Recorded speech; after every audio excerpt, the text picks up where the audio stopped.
Life is so much better when you have friends to connect and kiki with. And no matter how near or far you are, thank God for things like WhatsApp to always keep you together. And in this friendship, all day and all night, we send each other long as voice notes.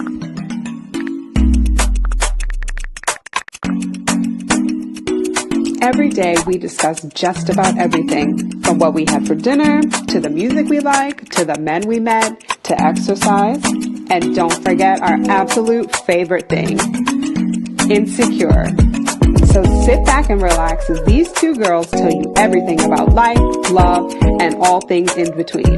Welcome to Long AF Voice Notes. What's up, family? Welcome back to Long AF Voice Notes. We are on episode 6. For everybody who has listened thus far, thank you. We feel like international superstars.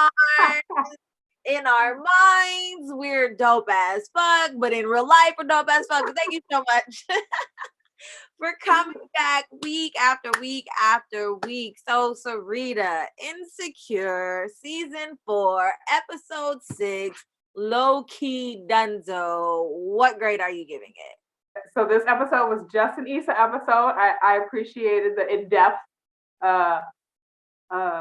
catch up of her after the block party, but I think I'm gonna have to give it a B.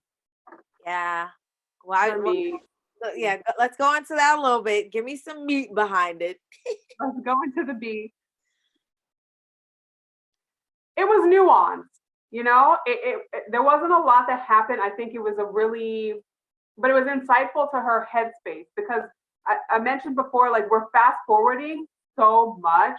Yeah. We don't really see necessarily the emotional toll that this whole situation with the block party, with Molly and everything else going on in her life has taken on her. So now we slowed down a bit. I think I just didn't really appreciate the crew from the Sip and Paint. Like, I was like, I don't know. I'm gonna wait to hear your feedback on this, but that whole scenario was like,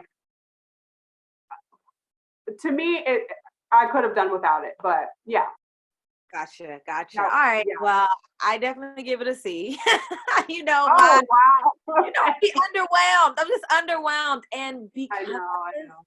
It was such an emotional last episode. They built us up, and it was like you took a 5-hour energy, and then afterwards you just plateaued. Like, it's crashing down. And not that it wasn't good, because there were so many funny ass factors in this past episode, but like, we're ready to get to the meat of it. And now I'm like, you only have 4 episodes left, and I'm hearing that next episode is strictly Molly and Andrew. So like, when is the rest of these things gonna develop? And then we gotta wait another 18 months for another season? Like, bruh, come on, give me more. So yeah, underwhelmed as always, but let's jump right into relationships, even though there wasn't a lot of relationships, but let's jump into relationships. What are you thinking? Well, it looks like Light Skin Bay is here to stay. And hey, okay, I'm the only one here that's excited. So Nathan, aka Light Skin Bay, you mentioned last time he should have been there.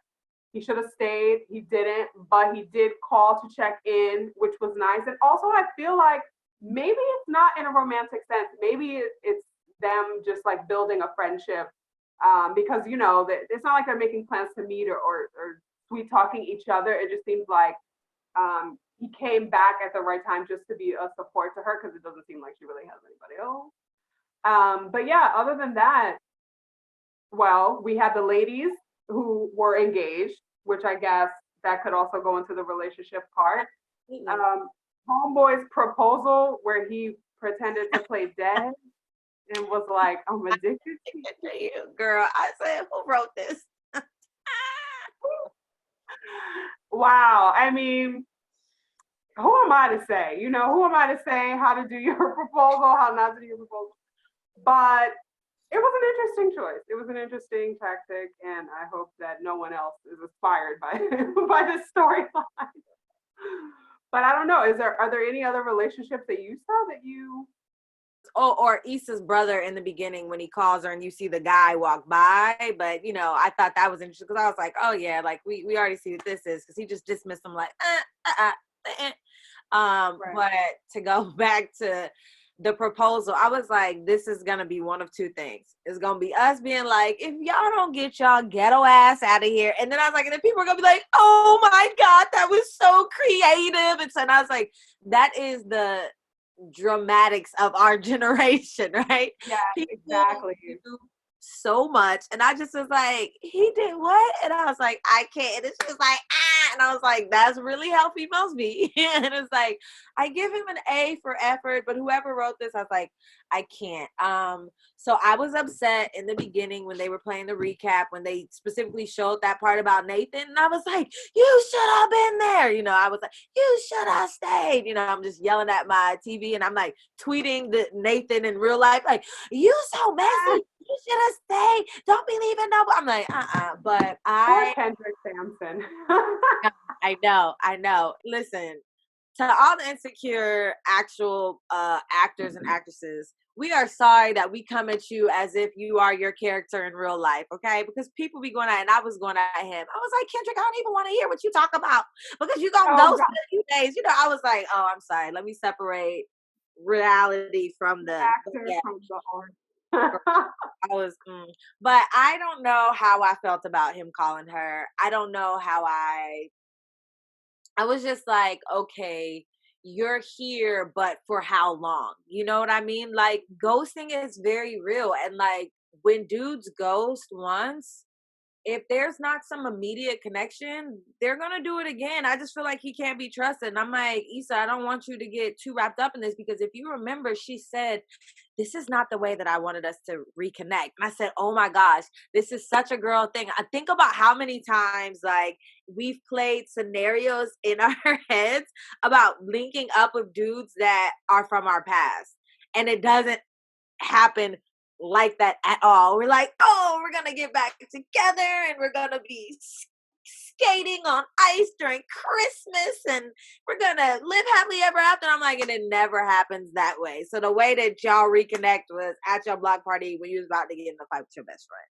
And I was just like, that is very real. Because as soon as she said that, I was like, oh. And I was like, damn, they always in my business. Like, yes, that's not how I ever want to reconnect with somebody. I mean, what about you? In your head, have you created the scenarios about reconnecting with somebody and then it never happens that way? I mean, if you want to ask somebody who has expertise in being ghosted, you can talk to me, honey. I have a PhD in being ghosted. I realize there are guys, they disappear, evaporate out of, and I keep thinking like, what if, like, of course the worst part about being ghosted is running through the scenarios of why. Is it something that I did? Could I have done something differently? Maybe there's something wrong with me. And then in the end, fast forward a year later, usually the guy pops back up and his excuse is more for him than it is for you, you know? Like, whatever they have to say, whatever justification they give you for ghosting you, why they think that it's a good time to reconnect, it's just to get this guilt off of them. And so this feeling of like, oh, we're going to reconnect and we're going to get back together is never satisfying because I realized, no, you should have never done me that way in the first place. And whatever excuse you have, you were scared, you were this, you were that, you could have had an adult conversation with me and talked about it. So in the sense of light skin bae / Nathan, I get your annoyance, your just the stank face that you give every time we talk about him or when you see him on screen because, again, like mental health issues are very serious, but you just have to be able to talk about it and go about it in the right way. You can't go too full. And okay, so the other relationship that I just thought about when her assistant called her for the next day and she was like, is it against the rules to date the vendors? And I want to just jump into this right fast. What do you think about workplace relationships? Like, trash, full on trash. Have you had that before? Yes. Yeah. And it was a hot mess. We didn't want to tell anyone that we were together. and everyone, managers, people I didn't even really know were warning me, like, you really shouldn't date this guy. He's not serious. So we had to hide our relationship. I remember we were in the car together and one of our coworkers was walking by and I was like trying to crunch myself up in the seat. And I think when you start a relationship secretively, it's really great for all the work relationships that start and you can be open and like, oh, we're together. But once your relationship starts as a secret and you sort of have to pretend like you're not with the person while you're at work, for me, I couldn't separate it when we were outside of work. So it started off doomed to fail. Aww. But have you had any? Yeah, I have. And I had one where I was dating two people at once because at that time I was just like, I'm a savage. Hey. And like, I just was like, yeah. And so one of the men who I was dating was a C-level exec and he was older. And the other dude who I was dating was not, he was under me, but he was like the hood dude who was going to take care of me. They both were hood dudes. One was a C-level exec. One was like the young guy. And they both had different dynamics. And so when me and the older dude stopped like kind of messing around, like he found out or he was hearing from people that I was talking to the other dude because I always denied everything. Like, what? I'm like, oh, because somebody brings me lunch or somebody brings me breakfast, that means I'm like, what? And even though that is what that meant, I'm just like, whatever. The older dude would like be like, oh, come to my house. And I'm like, we're supposed to go to work. And he'd be like, we'll stop by my house first. And then we would both come in like 30 minutes apart. And he'd be like, oh, why are you late? And I'm like, shit, and I'm like, really? Like, he just was petty. But when he found out about the other one, he started treating me crazy. And so the younger one still to this day don't know about him. So he like nobody in the office could piece together like why he was coming at me with so much aggression. But he had his heart on his sleeve. He was, acting that way. I'm like, oh, you supposed to be a savage too? Like, what's up? But yeah, I mean it made it somewhat messy, but I didn't care because I was like, who gonna check me, boo? Like, So I just think it's always interesting to see because a lot of people won't date at their job, but I'm like, if people don't know, like, what difference do it make? Like, go ahead. Because when you think about it, you spend the most time around your coworkers anyways. So it just is what it's going to be. But all right, friendships. What do you got? What are you thinking? Well, I mentioned earlier these scammers in the scene from the Sip and Paint and Sip. That's just messed up. They were having such a good time. How are you just going to run out the bathroom and that whole situation, I was like, where did this even come from? Like, I thought it was going to be like, reminding Issa of the good times of being in a group of friends and like, yeah, I need to reconnect and make this right. But instead, again, she got left with the bill. And I feel like in the whole episode, the episode started with Molly's words in her head about how she uses people. And the whole episode, she was trying to do nice things to feel or to like validate the feeling she has of herself. I'm sure that she's not a user. Like, no, actually, I do want to help people out. She offered the same to Nathan. If you ever need anything, I do the same for you.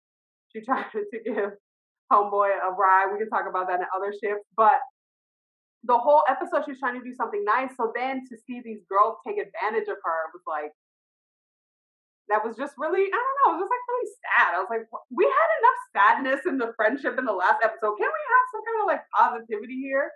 But then I wish the part of the episode where she hit the girl over the head with the painting would have been real life. Like, welcome to LA. I wanted that to be real life. Me too. I was so mad when they flashed back to. I was like, no. I was like, bro, no, hit that bitch, like, girl. Wow, she took that L like a champ. But you also mentioned last time about they are a group of friends. When two friends fight, where do the other friends go? And in the episode, Kelly went off to check on Molly, but it's clear she's been making an effort to reach out to both of them to be like, what's going on? Have you guys talked? Let's fix it. So I appreciate Kelly, even though she wasn't necessarily in the episode, she was around being a voice of reason. Like, so you just aren't going to address the situation because she doesn't call you. So that's a whole thing that we didn't really get any clarity on. Then the last scene, how do you feel about this final scene of the episode? You know my current situation, and I always had to ask myself, like, if I go somewhere because there's nothing but mutual friends and this other person is there, what do I do?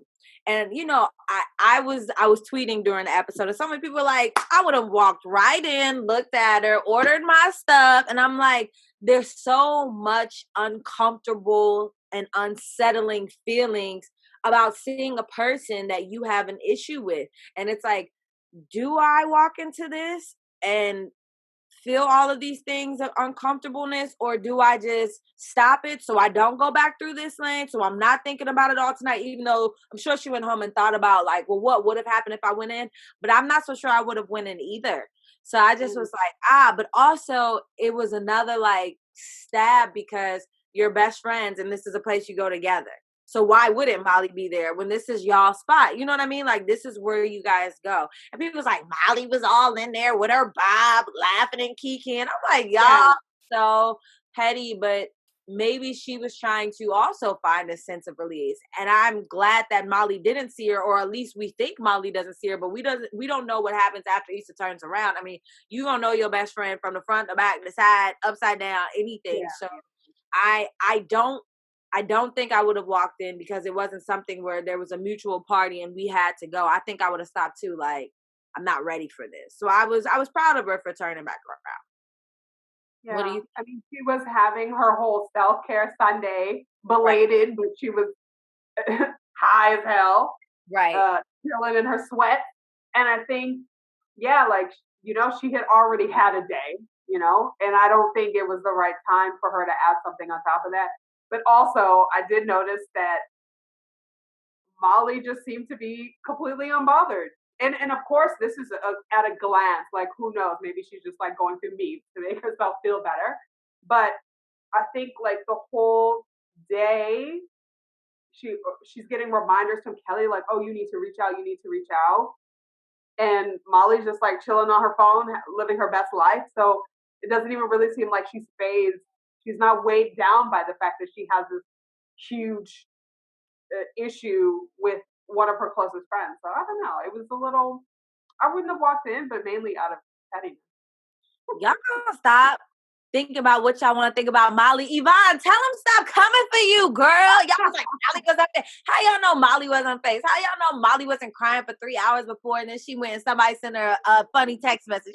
Molly just living her best life. Y'all love to put my girl down. That's okay. I'm still team Molly in these streets, okay? But yeah, and so I definitely agree with you. Like, I like how Kelly is a mutual friend. And y'all gonna spell Kelly's name right. It's Kelli, not with the Y. But I love how she is a mutual friend. That's how I feel like friendship is. Do not pick sides, but make sure that both friends are okay. And I do get in that moment last episode when they both went their separate ways, how one needed to go with one and one needed to go with the other, just like you got her, okay. But I just appreciate Kelly, because we don't see Tiffany, but Kelly's at Tiffany's house helping her with the baby, and Kelly is an overall good friend, and I think I appreciate that. We were happy for Issa with this set of new friends, because we like, oh, like she's finding, like solace in people. But them girls was shady. And I know we both lived in Maryland. So we was like, PG County girls ain't. I'm like, girl, I was out. Bougie and ratchets all together. Okay. PG County girls. And I was like, these hoes, like, girl, I felt it up in here. And for people who aren't from that area, who haven't been to that area, we are like serious about the division between DC, Maryland, Virginia, the counties in Maryland. Like, I have a house in PG County, but I'm not from PG County. So if someone's like, "Oh, you're from PG," don't do me like that, okay? No, I'm not. Oh, you're from Baltimore. Wrong again. Okay? So where do you say you're from? Annapolis or Severn? Girl, I say Severn, and people are like, never heard of it. I'm like, that's cool, but it's not Baltimore. Okay? Right? Don't do me. Don't do me like that now. I'm Severn. I'm dying. I love it. Yeah, I thought that was it hurt my heart. But I was like, karma. I'm like, yeah. Now, how does it feel when people are being nice to you and then they disappoint you and they supposed to be your friends? Karma, Issa, coming back. So yeah, I wasn't with it, but I'll wait for other ships. But I was happy to see Kyla Pratt. I love how Insecure always gets the older or the people from the past to come back in there, and I just was like, hey girl, hey Kyla girl. And she looked the foot. I was like, yes. So, Ain't age the day. Not Nan. You hear me? Not Nan. I was like, okay. But yeah, and I also think that Nathan is also kind of trying to be a friend.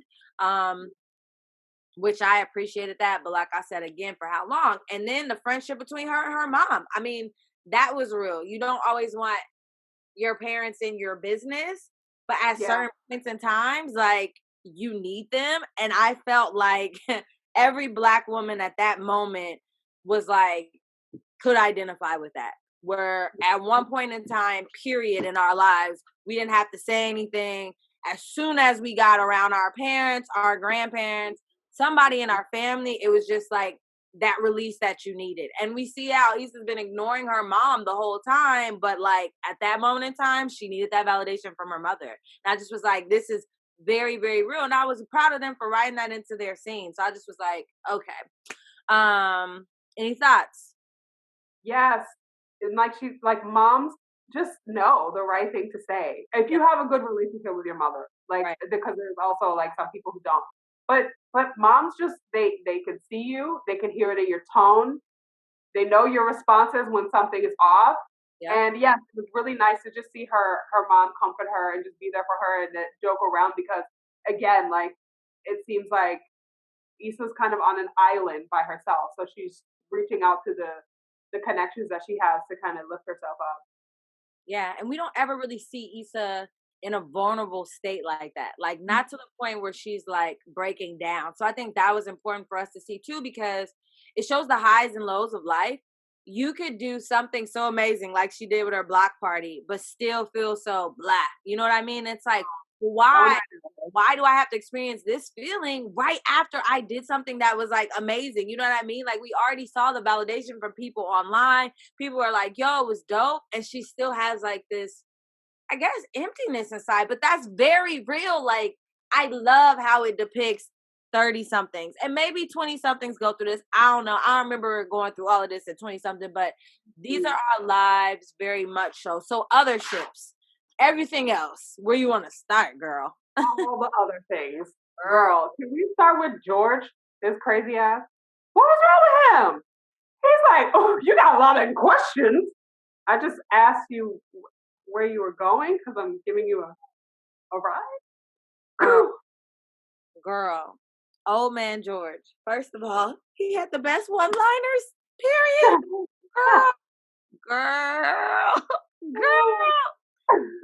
Best one-liners. He was crazy as hell. He was everybody's uncle. That one uncle that you got that's just crazy. Like, you need something, but then you're going to tell me how to do it. Then you're going to be unsatisfied and have the nerve to be picked. Then you see Charles. He like, that ain't Charles, that you. Then you got to peek. Girl, I was done with George. I'm like, I hope George comes back because that was so funny. But I'm also like, this pattern of Issa trying to do something nice for people. And it's like, for one, you trying to help this pregnant lady and you ain't got no money, right? The pregnant tried it, so though. Sad. She said, this gave me perspective. You know, when you think it's bad, there's always someone who has it worse. But I was sad for Issa, but at the same time, how all those groceries gonna ring up to $150 something. Ma'am, what did you have in here? And then she said, just give me the wine. I was done. Can you spare some change? $150 worth, please? Girl, I ain't never seen that happen. Have you ever seen that happen? When somebody asks you to buy their groceries? Never in my life. Going to each and every person with her heart for pregnant Billy. Girl, but it was so real because I used to be the type of person who would help anybody, even though I was broke. And I was like, oh, I was like, y'all just pulling on everything today. It's like, I ain't got no money myself. So what am I doing helping that person? I'm like, I have more than they have. I'm counting my blessings and it'll come back just like Issa said. I was like, oh, this is too real. It did not come back this episode though. Period. Shorty got played and some more stuff. Okay, let's talk about Shannon on the scene because that took me out. Okay. And I was like, I thought Shannon on the scene ain't have nothing yet. Like, that looked real professional to me. Like, this is Shannon on the scene. I said, if you don't get your ass out of here, Shannon, that was hilarious. What are you thinking? You know, I was really excited for Shannon to start her little YouTube channel.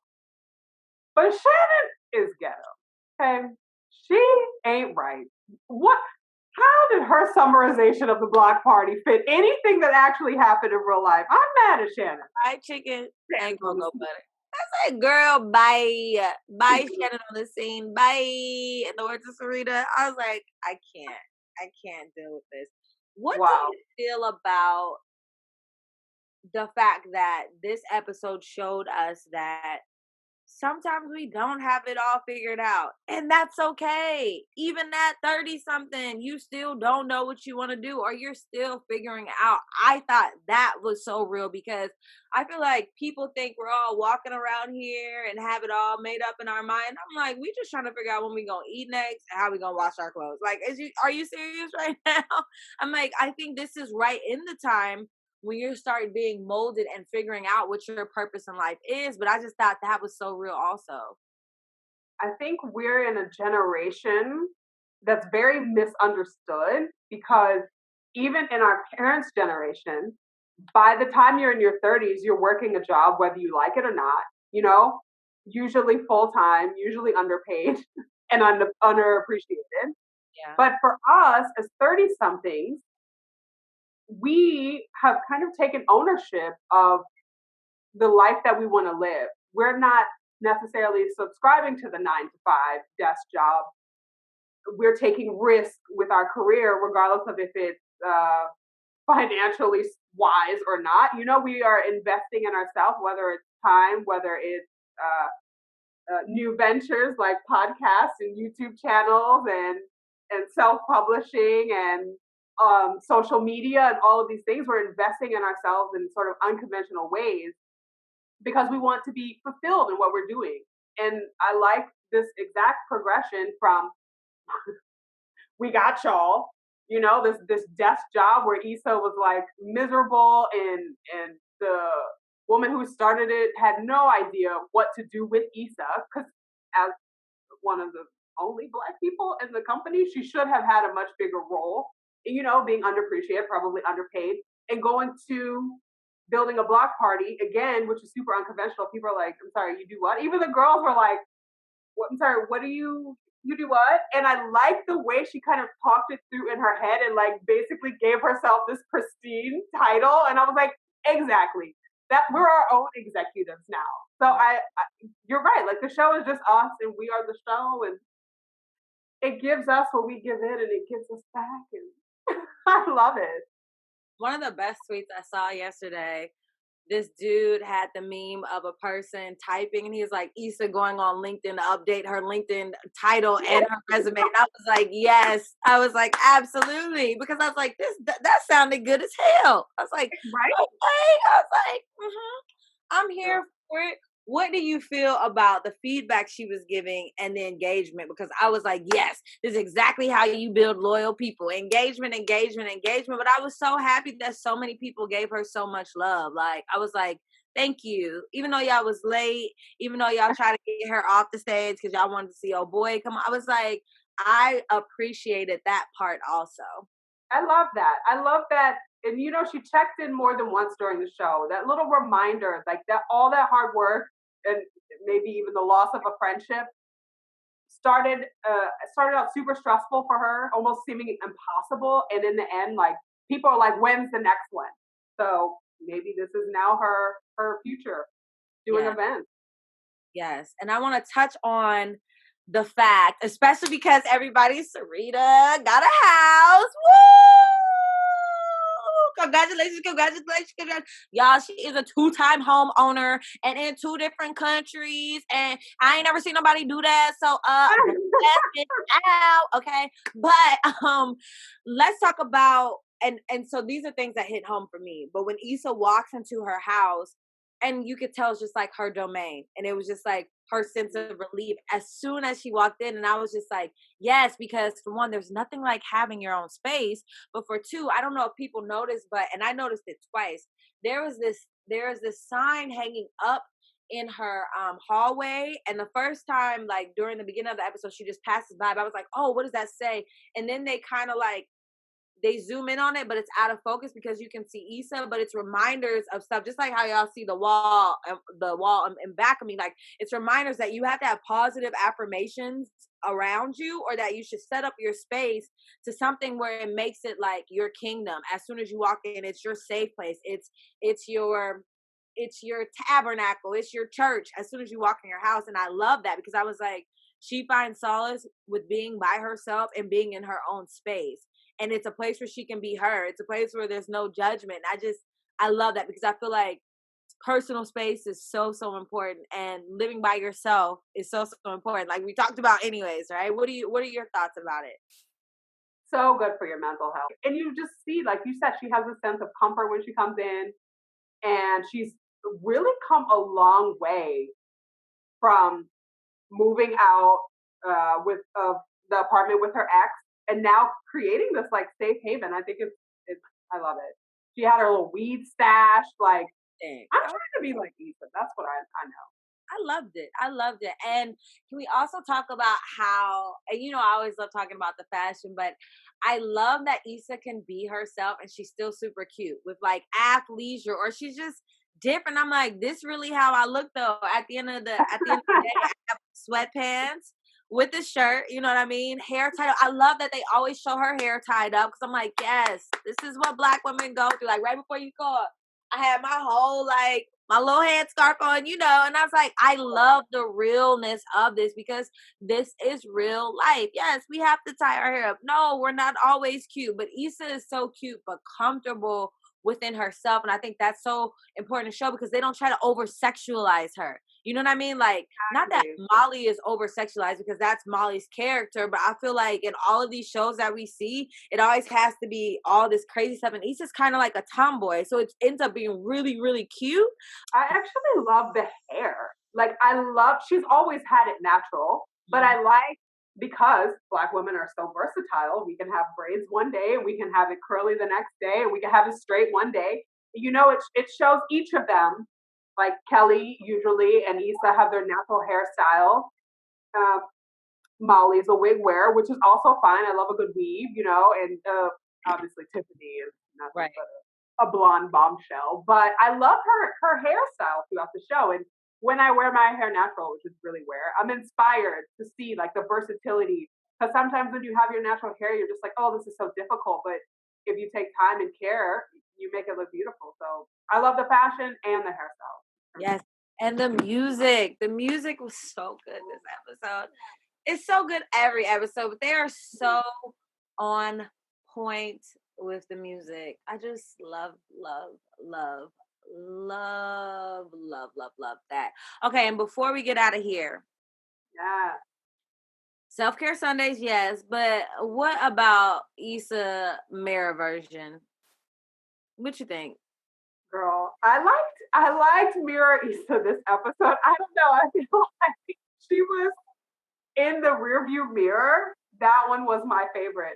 She's like, and I found it interesting. I don't know if you noticed this with the girls when she was like, "Oh, I'm not going to go for drinks." She looks at her reflection, and the reflection's like, "Go." But when she sees Molly, and she looks at her reflection, and it says, "Nada." So I found that super interesting, but I love the fact that they incorporate this mirror Issa into the show, because even if it's not necessarily you looking in a mirror, you're always like hyping yourself up or talking things through with yourself. And I love the visualization of this. I don't know. What do you think about Mirror Issa? I love that Mirabay and Issa had the conversation about self-care Sundays. Like, yes, girl, you take care of you. Like, you gotta slow down. You know what I mean? And I'm like, the other day I was asked, if your mirror could talk back to you, if your reflection could talk back to you, what would it say? Yeah, sometimes I do got to get in the mirror and be like, you are that bitch. You are freaking important. You are going to change the world. You are a millionaire, because I have to see myself say it to myself. I just have to, you know what I mean? I think Mirror Issa is so important. But I was like, don't just be quiet now. You talk every other time, so now you ain't got nothing to say when she about to walk in here. I was like, I'm so over you. That's and I think that was really telling. You know, it's like you got to make this decision yourself. And I think that's also something that they explore with Issa's character is like a lot of times, you know, she's going to her brother, she's going to friends, she goes to her mom, but like, how often is she really making these decisions for herself? And she stood there and she hesitated. Obviously, she was like ready to go in. I thought there was a moment, and she's like, "No, I make this decision for myself, not to put myself in a situation." I think hopefully there's more of this. Definitely. All right. Any last thoughts? Any last things to get out? I'm just like you said, next episode's just going to be Molly and Andrew, so we're going to explore that. But we need to have some resolution to this friendship debacle, please. But the next episode is directed by Jay Ellis. So I'm really excited about that. Yeah. So Lawrence in real life is going to direct this episode. And if you guys don't follow writers of Insecure or Insecure writers, every week they tell you who directed the episode, who wrote the episode. And then you get an in-depth look on those people's lives. And they also always make a cameo. So I can't wait to season 5 or season 6 when we see Sarita in there, because she's going to get and you guys gonna be like, I was watching that girl on YouTube and now I saw her in Insecure, and I'm gonna be like, that's not fucking friend. From the podcast to the writer's room, you know, just exactly. We're super excited. Well, you guys, that's all the time that we have, but make sure you follow us on all of our social platforms. We are now on Instagram as Long AF Voice Notes. We're now on Twitter as Long AF Voice Note without an S. Thank you guys so much for tuning in. You can find this podcast on all platforms. And since we didn't say it in the beginning because we rushed right into it, I am Marty_San Diego on social platforms. And this beautiful lady is Sarita Braxton on all social platforms. Yes. So thank you guys for tuning in, and we'll talk to you next week. Peace. Bye.